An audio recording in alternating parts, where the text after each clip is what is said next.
It starts as a girl named Cassie takes the time to get ready at a salon. Even though her appearance seems a bit over the top, she carries herself with pride about her look. Meanwhile, her friend Brandy is engaged in some extreme activities with a man, but he's unable to meet her expectations. Growing frustrated, she resorts to giving him a whip to show him how it's done.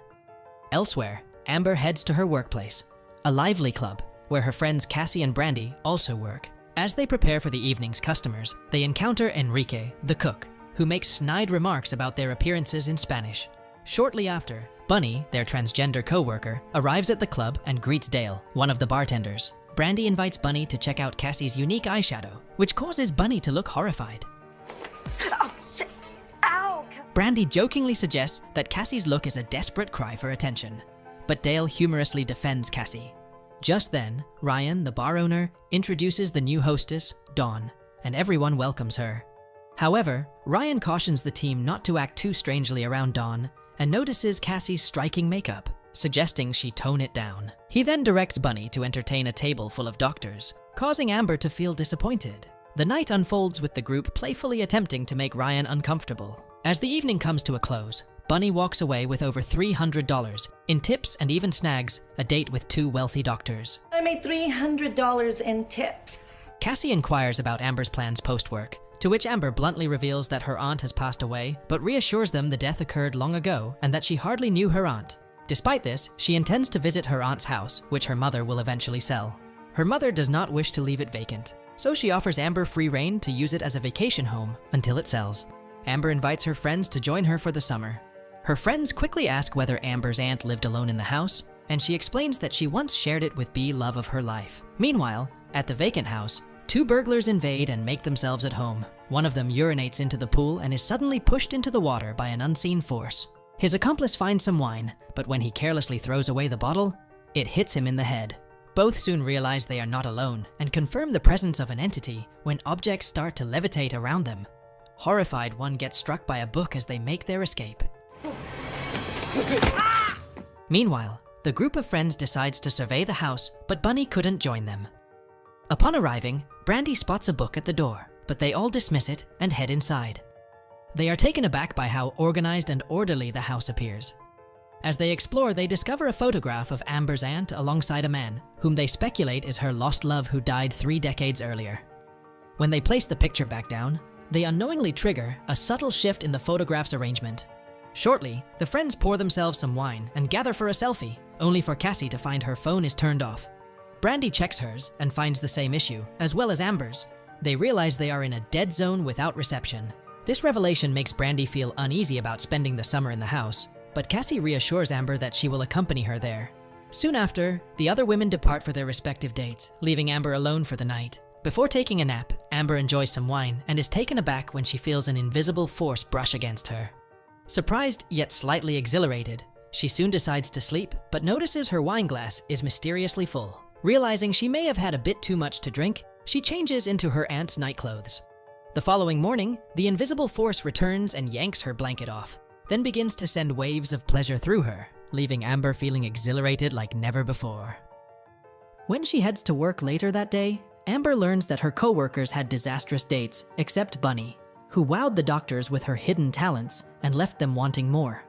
As Amber prepares for the shift, Brandy inquires about her night, and Amber shares that it seems a ghost may be residing in her aunt's house. Adding to the shock, Amber mentions that the ghost provided her with an incredible experience. Intrigued by her tale, the other women express a desire to join her that night. Even Bunny wants a chance to encounter the otherworldly being. Cassie extends the invite to Dale and Lawrence, who willingly agree to accompany them. That evening, they all head to the house, and Dale and Lawrence offer to check the premises first, with Bunny tagging along. Although they aim to remain vigilant, Amber reassures them there's nothing to fear while offering up some wine. Meanwhile, Cassie and Bunny rush to settle into their respective rooms, eager to meet the ghost. As the night continues, Dale enters the kitchen where Amber and Brandy are chatting. Brandy mentions how Amber got close to a ghost, startling him as he attempts to offer her some wine. At that moment, an empty glass hovers above his head, but he manages to catch it. Dale tries to dissuade Amber from pursuing her plan for the future. As they converse, they inch closer, nearly sharing a kiss, but their moment is interrupted by the smoke alarm going off. To ensure everything is fine, Dale and Lawrence decide to check the backyard, only for Bunny to burst out of her room. claiming that the ghost seems to harbor a bias against trans women. At the same time, in the backyard, Dale stumbles over an unnoticeable water hose, and pine cones humorously drop on his head. Despite their ordeal, they keep walking until the ghost mischievously pushes them both into the pool. Back in the house, the ghost fully reveals itself to Amber, playing with various objects in front of her. However, gets concerned as the soaking wet men return with tales of their own adventures, only for the ghost to kick Dale twice. In the meantime, Bunny gets her suitcase, but just as she gets ready to leave, the ghost slams the door shut in her face. If that isn't the final... Yeah! With that, Brandy claims Bunny's room for herself.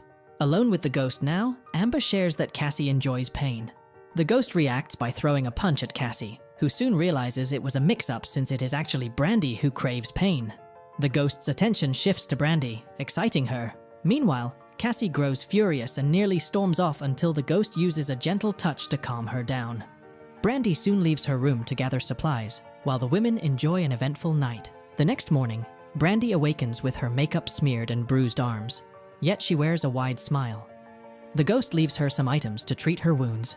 After a shower, the ghost tosses out most of Cassie's makeup, leading her to realize that she doesn't need it to be beautiful. Life continues with the ghost bringing joy to the women as days pass. One day, while unwinding in the hot tub, they discuss the ghost's inability to leave the house. Inspired, they decide to host a pool party and are delighted when the ghost gleefully splashes water around. Pool party? The pool party attracts a mix of single and attractive attendees, and the fun carries on into a sleepover where they wait eagerly for the ghost. It surprises them with its extraordinary display, leaving everyone breathless. The party continue for a few days until exhaustion sets in, leading them to take a break from the party and tidy up the house. The group sticks to their daily routines, working and spending evenings with the ghost. Nonetheless, they begin to notice that they are also nurturing real friendships outside the haunting experience. Amber grows closer to Dale, Brandy enjoys quality time with Lawrence, and Cassie finds a connection with Ryan. One day, Amber joins Cassie and Brandy in the dressing room, sharing that her mother is pushing her about starting a family. However, her aspirations have changed since she began experiencing life with the ghost. Cassie asks about her future plan, and Amber states she aims for happiness. Turning to Brandy, they ask her for her dreams, to which she replies her goal remains the same, to seek pain. Brandy's fascination with pain confuses Cassie, and Brandy muses that pain was the only thing that ever truly made her feel loved, although she's now left unsure. That evening, while the other two are out enjoying their dates, Brandy remains at the house where the ghost presents her with cuffs and a whip, but reluctantly requests a more laid-back night. The ghost grows furious, storming away from her. When Amber and Cassie come home, they too face an unsettling experience. The atmosphere changes, leading them to worry about the ghost's mood. In the morning, the air is thick with tension, filled with messages of anger as the ghost messes with their belongings. In light of this, Brandy decides it's time to escape, urging them to leave the dating escapades behind. Suddenly, the door swings open on its own, a strong wind swirling around them, confirming their fears that the ghost can indeed leave the house.